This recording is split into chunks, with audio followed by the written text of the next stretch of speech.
little NBA, little Kobe, a little this, a little that. Bobby Marks, former front office exec with the New Jersey Nets at the time. And he joins us now to discuss some NBA, some Kobe, some Sixers, some everything here on the Boardwalk Honda Hotline. Welcome back, Bobby. How you been, pal? I'm good, guys. How you doing today? Doing well. It's been an interesting day. It's been a lot of stories, obviously, in the Philly area where we are. There's a lot of impact on Kobe, and I know just in league circles as an executive in the league, I'm sure this is something that probably has touched you, and you've probably crossed paths with Kobe many a times.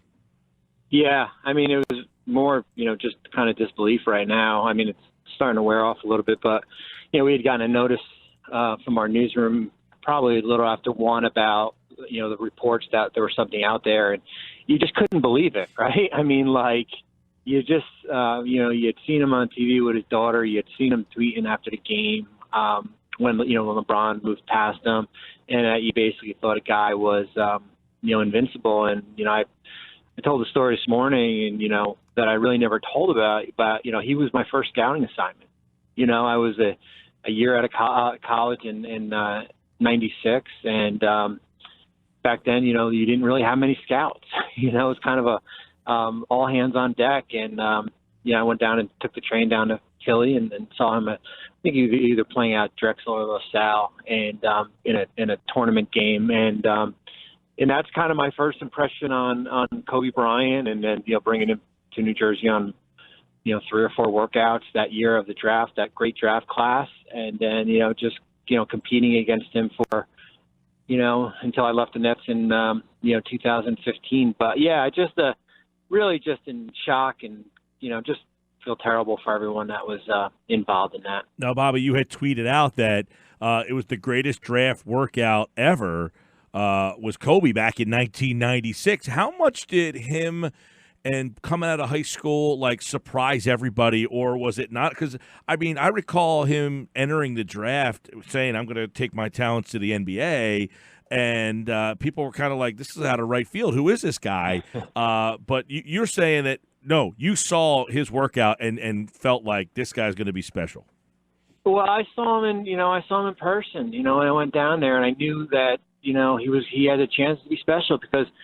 There was just a thing about wing players coming out of high school because, Garnett came out, the year before or 2 years before, and he was a big, but there was really not a wing guy that had come out of high school and had, 6'7" player to kind of transform into a superstar player. So I think there was a lot of skepticism.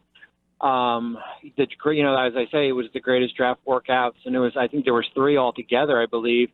And back in the, in the 96 and in the 90s, you were allowed to work out draft prospects against your own players. And as long as they were in the league, I think 3 or less years of experience, but you could, bring a draft player, either high school or college and have them go against your own guy. And, we brought Kobe in a bunch of times, and, 2 of the workouts, he went against Ed O'Bannon, who had won the player of the year before at UCLA, and Khalid Reeves, who went to Arizona in his career, and totally destroyed these guys.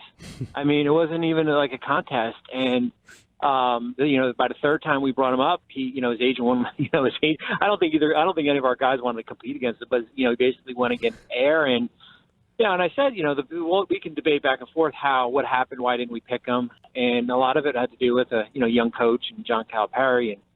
We took Terry Kittles, who was certainly a good player, but you could just see it right there. And we had Tracy McGrady in the following year in 97 workout. And, Tracy's in the Hall of Fame, but Tracy was not in the same class as Kobe was during that workout.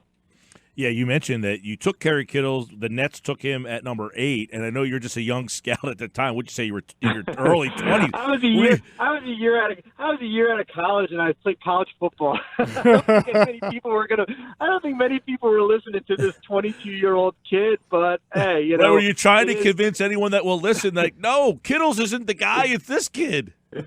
No, I know, but there's also, I think, we picked 8 that year, and he didn't go. He wound up going to 13, right, in that draft. Yep. I mean, that was probably the greatest draft class. And Kerry was good for us, but he wasn't Kobe. I mean, he just wasn't. And I get it. This is a high school kid. You had a 34-year-old coach who had just come out of UMass, and sometimes you go the safe bet, but the history was written, with 5 championships and what he was able to do in Los Angeles. Yeah, it's funny. It feels like, Bobby, you were that scout from the Astros who was trying to implore Houston to draft Derek Jeter, and they just wouldn't do it, and they draft, I think, Phil Nevin instead, and then the rest is history for Derek Jeter and the Yankees. But I want to if you could take us back to that, because that was great. I mean, going up against guys like Khalid Reeves and Ed O'Bannon, when he steps into the court and he knows he's a high school kid, he's a guard, and for a guard to make that jump to the NBA without college is even more impressive, I think. What was his attitude and demeanor like? I mean, did he just what was he just meeting him? No, yeah, no. Because remember, he was he was prominent, not just for he wasn't. I feel like he was almost as famous for bringing brandy to the prom as he was for being a great basketball player.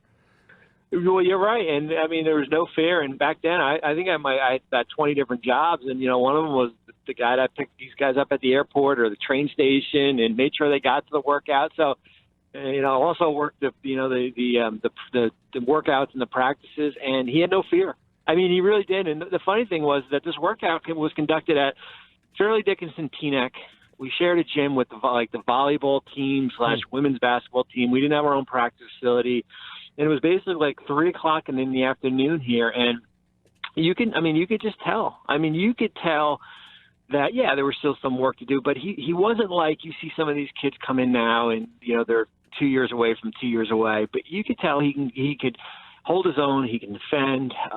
His body was almost there, the ability to make shots. But he just did not have any fear. And the funny part is that I always tell about, and I never really told this story, is that, we flew Kobe back to LA.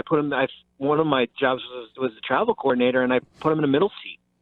And I got the wrath of Arn Tellem, who was his agent then. It was like Agent 101. It was like my introduction to the world of the NBA. And, Arn, was his agent, and then Rob Pelinka became his main agent. And it's just shocking. It's shocking because I think I have a 10 and 13-year-old, and they don't really know about Kobe Bryant unless you're on YouTube. And in one way, it's good because you get to tell them the stories, and but it's disappointing that there's a generation of kids that really never saw him play and how great of a player he was. So real quick, because we haven't spent enough time, I think, talking about we could, and maybe you're best to fill us in a little bit on his daughter and how good she was. Maybe from just NBA or just sports circles, how good she was. I mean, Kobe was very insistent that she was going to be a star, and I think everybody believes it. And he was telling Jimmy Kimmel she was going to carry on the legacy. How good was she of a player, and what was she? What was the school of thought around her abilities? Do you know? Well, I think how good their team was. There's a video online. I was clicking on an article, and then I think Slam might have it. It's like a 12-minute video of some highlights of the team out of Mamba Academy, and I think 2 of the girls that perished in there were on that team, and just how disciplined, how skilled, and he was a big part of that team. And the Mamba Academy, and I've been there a lot of times because there's been agent work that's out of there. It's a high level facility from a training standpoint, with courts and basically, and it's a who's who is out there. You could see Kenny Smith and his daughter out there, Tracy McGrady and his daughter, and it's just and he had such a vested interest in what not just her, but I think what the other kids. And I mean, you saw that where you've got 2 other families on this helicopter going to a game here, and for a 13-year-old girl who's skilled, and I coach 11 and 12-year-olds right now. I mean, she's as skilled as some of these, most of these boys that I coach. Sean, when talking about Kobe's legacy, I saw a clip, and there was a lot of them yesterday being floated around, but Robin Roberts, I believe, asked him a few years back, when you hear the word legacy, give me one word to describe it. And Kobe was really unable to give her an answer or give her a word that he really felt good about it. So now, today, when talking about Kobe's legacy, what comes to mind for you? Well, I think his legacy is that, and I'll find out. I'm about to coach basketball at 5 o'clock, and I think the legacy is that the work ethic that kids today maybe sometimes lack, and maybe there's a kind of a changing of the guard where, they saw what he was able to do There's a more thirst for kids to go out and play basketball. There's more of a thirst to maybe put your iPad down or your iPhone and just compete, because he was the ultimate competitor. I mean, we played them in the 01-02 finals, 02, and, you know, we had Jason Kidd and Kenny Martin and Kerry Kittles, Richard Jefferson, and there was a sense of fear in our guys. I mean, like, you just knew that this was the competitor and what you were going to get from him.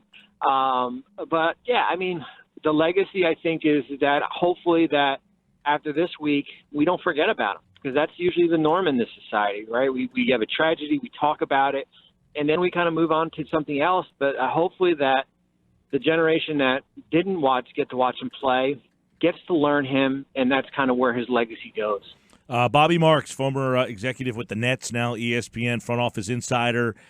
We had Bobby booked before this had happened, and we wanted to get into some of the stuff because the Sixers beat the Lakers, ironically, in Philly on Saturday night, and LeBron passes Kobe. I mean, the irony of that story is kind of eerie if you really think about it. But, Bobby, over the years that we've talked, I mean, the polarizing nature of a discussion that is the Philadelphia 76ers, it doesn't seem like it's changed. No, it hasn't changed. I mean, you go from, you know, that Christmas Day Milwaukee, you know, blowout, and you have what you saw on Saturday. I guess they are right that they do have a switch they can turn on. I think more of a defensive switch and you do it without, you know, certainly without Joel, but it's yeah, I mean, it's kind of a Jekyll and Hyde type team. I think on paper, and when they compete, they're probably as good as, you know, maybe we can put them up there with Milwaukee. I think they're different. You know, they're big, as you guys know, with just when Joel's back, but it's not that 90s style big lineup where they're going to kind of, you know, beat the heck out of you. I think they're more of a finesse big team.